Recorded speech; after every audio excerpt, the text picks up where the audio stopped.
This is Judge Joe Brown, and we're listening to We All Be News. News-free Dixie for the 21st century. I have the honor of actually talking to the sister of Brother Bernard PoWEll, a true freedom fighter, martyr for black liberation and justice. Excuse me. How you doing today, sister? I'm doing just fine. How about you? I'm good. I can't complain. What's your name? Tiola. Tiola. Yes. All right. PoWEll or? PoWEll. That's cool. Yeah. So I just learned about your brother. I talked to Sonny Gibson at the McDonald's on Prospect. Right. And he just went on and on about how great your brother was. I didn't know who he was, but he reminded me like the Fred Hampton Sr. of Kansas City. He was kind of like in that tradition. I mean, so brilliant, so young, and took it away from us so early. I just want to give people a better understanding who your brother, in your words, somebody who actually knew him and grew up with him. Well, of course, I'm a little bit prejudiced since he was my brother. But he was a really good person. Bernard was about helping people. He had organized a group of Vista volunteers, and they did roofs for senior citizens and all kinds of things that, where he helped take care of the senior citizens in the neighborhood.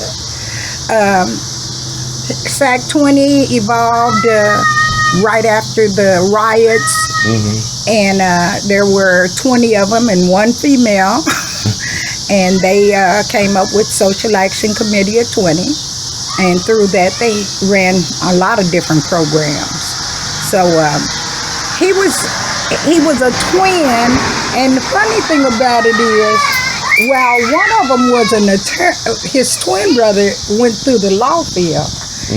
But so this is like a strong, like he took your brother to my strong community. Yes. Yeah, he was all about so you really was all about family. All y'all was about family. Yes. My dad and mom, they were about family. Daddy told us when we were quite young that our best friends were going to be our mother, father, brothers, and sisters.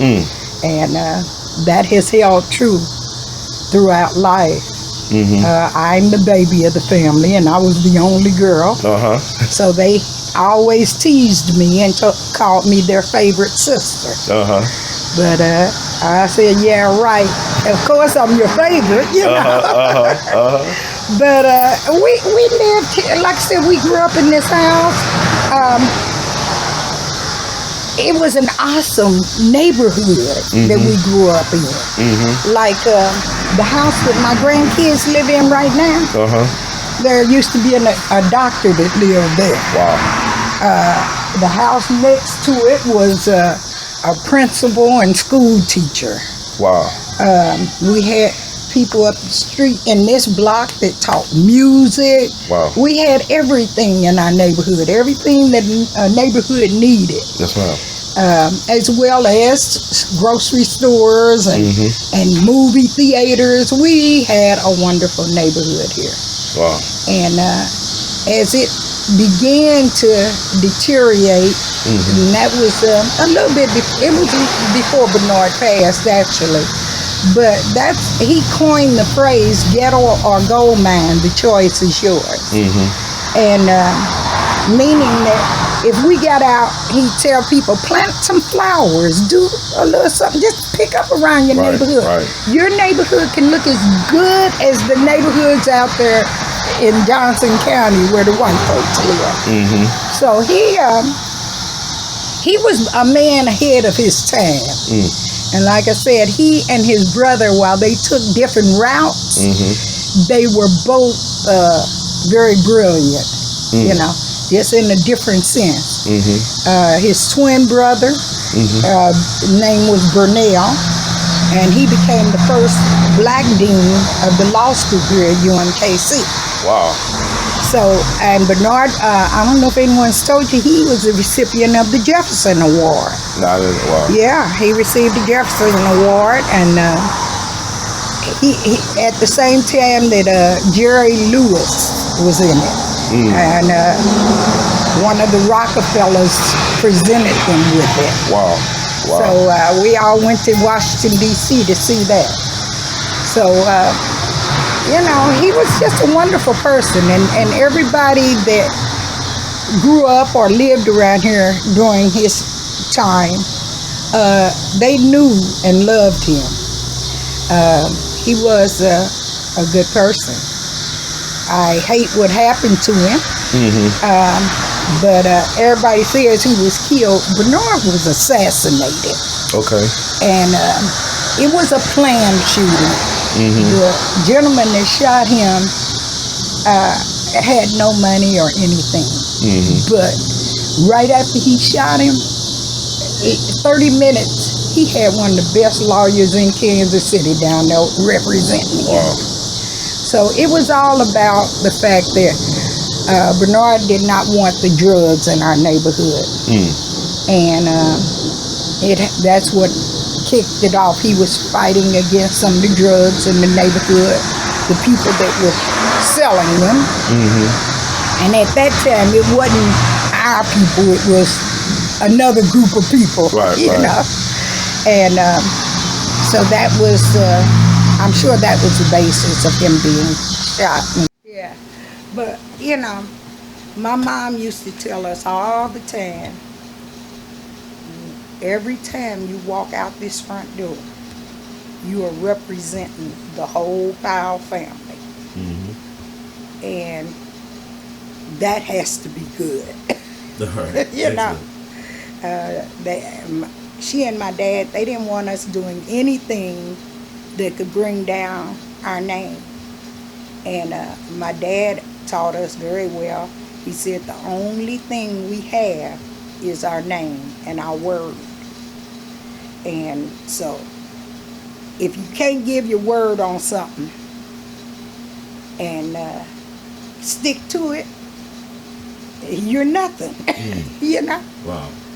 So like I said, I think it was our parents and the way we were brought up. I had a wonderful dad. I was a daddy's baby. Everybody thinks I was so spoiled because I had all these brothers. But my brothers didn't spoil me. My dad did. But my dad passed away when I was 6 years old, going on 7.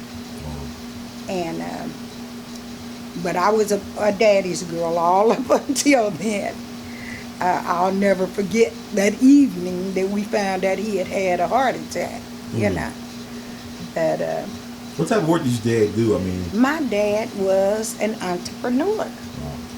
He had a cleaners, PoWEl's Cleaners in Teola, in the heart of Kansas City and the minds of most people. That was his slogan. He had a sign up on the wall in the cleaners that said, "A friend is one who knows all about you and loves you just the same." And I have taught that to my daughter and my grandkid and everybody else, because there's so much truth in that. You know, we have many acquaintances in life, but a person that you can call a true friend, that's somebody that knows you, and in spite of your good or bad or whatever, they still love you. And so it's, like I said, all in the way we were brought up. My dad and 4 of his brothers, I guess, were supposed to be migrating out of Arkansas, and they were coming this way. And 2 of them got shot because they were hopped in a train. And the others couldn't go back to save them, you know. Back in them days, you making it. Right. So I never met those 2. I just heard the stories behind it.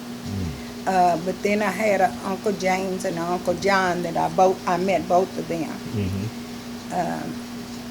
So it's been a long journey, the history of my family.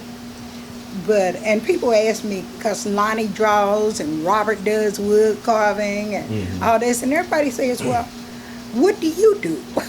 You know? And I got to tell them, my art is in a kitchen. I heard that. I can cook. I do all that stuff. And I don't cook out of boxes. I'm a scratch cooker. I heard that. You know. But my role in this family is more, I'm the glue. I'm the one that holds everybody together as a family. And that's one of the things that I love about my family. I could not have been born in a better family because one thing I really admire is we all let each other be themselves. We all got different personalities. I'm sure if you've talked to Robert, you've seen he's a different type of person. Yes, he is. And if you talk to Betrayal or Lonnie, you're going to see a different person in them. But we all have some of the same morals and character that we were taught coming up. Yeah, I want to ask you, like, you know, you told me about your brother. You feel like he was assassinated. And why you say that? What was the reason? Drugs. Okay. There was a business up here on the corner of 27th and Prospect. It was a drugstore. And they were selling drugs out of there. And when Bernard was fighting against these things, then next thing you know, he comes up, somebody shoots him. As soon as he walks into a club, and the somebody that shoots him is the Judas that kissed me just 3 days before and called me sister. And then he kills my brother. You know. So now he professes that he's a preacher. Well, like, did he do any time in prison? Or? He was in prison maybe 3 years. Just 3 years? Yeah. I don't, if it was any more than that, it was very little more. Wow. But you know, they don't really care about black folks killing black folks. And like I said, the boy had the best attorney, one of the best attorneys in the city representing him. So it's no surprise to me. But I can't sit back and think that he was not assassinated when I know these facts. And if you ain't got no money, you can't afford no lawyer of that quality. So who's paying for it? And what happened to the drugstore? Is it still operating on? No, it's not operating anymore. It finally went out of business, but not after he was killed. You know, it hung around a little while longer, but it's not there now. The building is there, but the drugstore is not there anymore. And the guy who killed him, his name was Jackie Robinson. Of all names. Yep. Jackie Robinson. Yep. They called him JJ. Yeah. Do you ever admit to like there being more than him behind the killing of your brother? Well, I never talked to him, so I don't know. After my brother was shot, I disconnected myself with a whole bunch of the guys that were in SAC 20 because he pulled the trigger, but I think some of the others knew what was going to go down. And man, actually, your brother, he's in that arena with Malcolm X or Fred Hampton Sr. It's like a lot of you guys get betrayed by the inner circle. Yeah. Is it because they a poor judge of character, or they knew the dangers of what they're getting into? What is it about these type of men? Well, like I said, Bernard was just a good person. He tried to help people. You know, JJ when he didn't have a place to stay, Bernard gave him a place to stay. You know? So, it's like so many people that people will take kindness as a weakness. Right. And I believe that that's what happened. And by him pulling the trigger, somebody had to be paying him or something. Is that like the same thing with was it Leon Jordan? That's his name. Does that kind of similar thing happen to him? I mean, he got very active in, I guess, black power in politics. Yeah, but see, the difference there is there was some other things and I don't know, I can't say the truth about that. Right. But there's some other things that I don't know about Leon Jordan, so I can't really relate one with the other. I know Leon Jordan used to live right down the hill here. Okay, wow. In this house that we can see from here. Wow. So, but no, we had a wonderful community. Matter of fact, did Sonny Gibson happen to get you one of his books? I got his, Do Negro History. Yeah, he did. It's in there. He did a couple of books on Black history. Wow. And that's my mom's sister, and this is my grandmother's sister. And then we got, this is Robert. Okay, wow. Wow. Yep. And this is Brunel and Bernard. Wow. And then we had, these are cousins. Aunt Mac sitting here. This is her daughter, Kathleen. Her son, Alvin. If you're ever up in Minneapolis, look Alvin up. Okay. He's got a paper up there. Alvin Powell? Alvin McFarland is his name. Okay. Yeah. And he does a lot of work up that way. Okay. And this is Lonnie down here. Okay. And that's you, daddy's girl. That's me. I'm daddy's girl. As far as like, is Bernard Powell taught in the schools? I mean, is there any text? I know you talk about Sonny Gibson Road. Is he taught in the school? Yeah, in Kansas City schools. Well, I can't say yay or nay as a whole. Now, I do know that there are certain classes, history classes, that some of the teachers will bring him up. They'll bring kids out here and tour the fountain. My daughter, the one that has those 3 grandkids, she's a history major. Wow. So when she was teaching up here at Lincoln Prep, she used to have a thing where she had her students to go out and find some information about someone right here locally that had worked, you know, in the community or that was a part of history. So several people I know have written, you know, things for school concerning Bernard. Okay. But as far as it, you know, definitely being a part of a curriculum or whether it's a teacher's choice, that's the question. Let me ask you this: if a movie was done about your brother's life, who should play him? Who would you want to play Bernard? Ooh, that's a good question. That's a good question. Because the people that I would think of are too old to play him now. I'd have to stop and think about that one. Okay. Because ideally, my first choice, I think, would have been one of 2 people. Okay. And that would have been Lou Gossett or Morgan Freeman. Oh, yeah, I can definitely see. He had an earring. Yeah. He got that swagger from I could tell. Those are the 2 people that I, you know. You said Derek Luke from the Antoine Fisher fame might be able to pull it off. Why you say that? I think he could. Why you say that? Well, because I like his facade.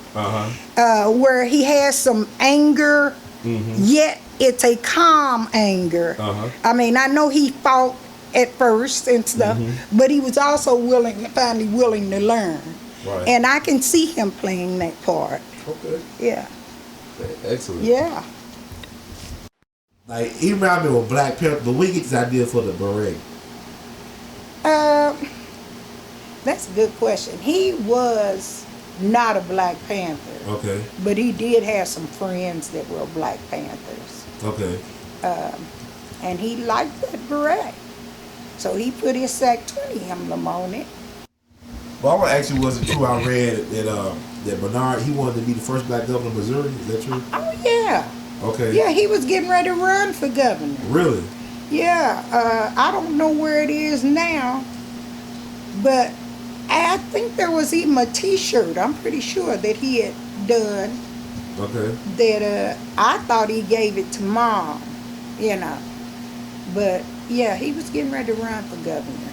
And what about the funeral? I know he died April 8th, 1979. How was the funeral? I know it was sad, but like, was it like a large funeral? Or? Oh, yeah, it was large. It was Okay. plenty of folk. Plenty of folk. large funeral. They held it down at St. Stephen's. Yeah. It was large. It was sad. You know. But he all come through it somehow. Right. It's like my grandma used to tell us. One day you look back and wonder how you got over it. That's right. Yeah. Do you have any words you want to share, closing thoughts? I don't know what to say other than I'm glad I'm a PoWEr. All right.